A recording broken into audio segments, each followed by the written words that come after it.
歡迎收睇美國之音製作嘅《美國先訊》，我係任敬陽。好多國家都有一種引以自豪嘅國酒，咁中國就有茅台，法國就有波爾多紅酒，而俄羅斯就有佢哋嘅伏特加。咁你未飲過都聽過佢哋嘅名噶啦。咁究竟美國國酒有啲乜嘢呢？下邊就係我哋嘅記者徐松偉帶大家去到美國國酒波本威士忌嘅誕生地坎塔基州嗰度睇一睇。好多人或者唔知道，肯塔基中部嘅蘭草區係全球第2大嘅威士忌產酒區。呢度生產嘅威士忌並唔係普通嘅威士忌，而係美國國會喺1964年正式定為國酒嘅波本威士忌。直白之係波本威士忌博物館嘅館長。A lot of the citizens from Pennsylvania that came down here to settle in the 1780s and 90s brought their expertise from making bourbon. They didn't know it was going to be bourbon. They were making whiskey. 波本威士忌由於配方之中高玉米嘅比例，令到佢嘅口感香甜，喺新烤過嘅橡木桶之中純化，又令到佢帶有住焦糖嘅芳香。In America, Prohibition actually started before 1920. In the result of the fact that we were having World War I, the government said no production of alcohol shall occur during World War I.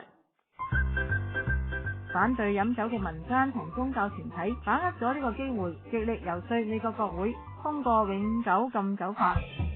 喺1920年，國會通過咗禁酒修正案。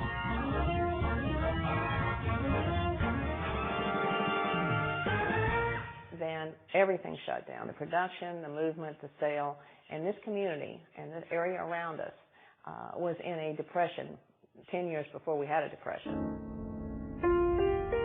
禁酒修正案通過之後，全美酒廠倒閉，酒吧關門，僅剩低一個場所可以合法賣酒。The only place you could get whiskey was at the drugstore because they still were using it for medicinal purposes.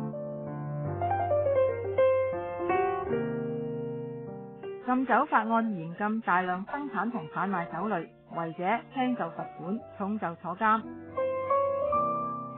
不過飲酒就唔在法案嘅管轄之內，於是民眾就喺屋企裏邊開設咗私人酒吧。So alcohol came in the home.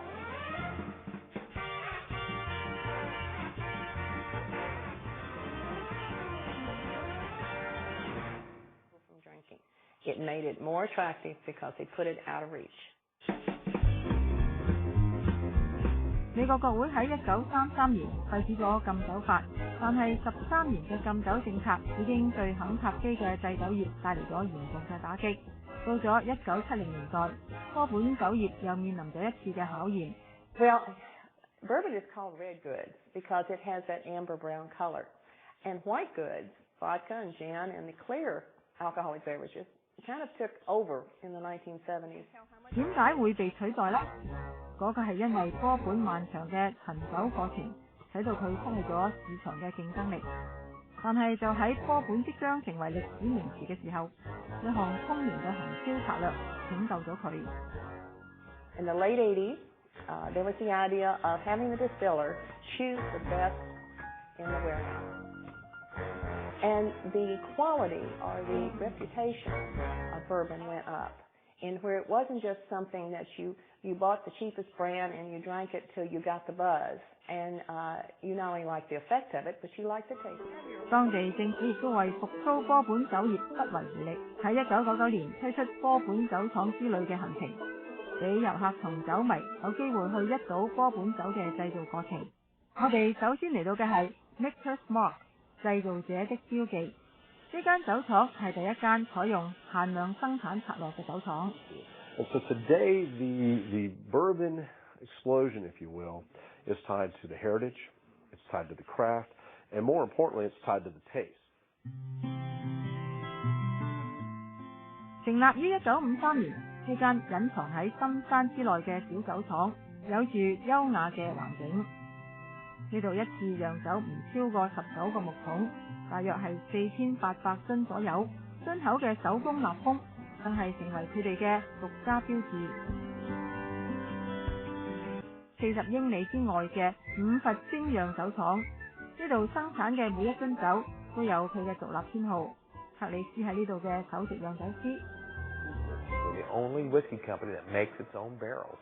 and we store those barrels in 19th century warehouses that are alternately heated and cooled in the 1874 patent process. 有自己嘅林場，自製木桶嘅五佛精釀酒廠，重視嘅係使用傳統嘅作業方式。 There has been innovation in the bourbon industry in the past few years, and ironically, it's innovation using time-honored traditions that had been sort of put to bed over the years. 記者徐仲偉喺肯塔基州嘅報導。好啦，今日嘅節目時間又夠，多謝各位收睇美國之音製作嘅《美國先訊》，我係任敬陽，我哋下星期再見。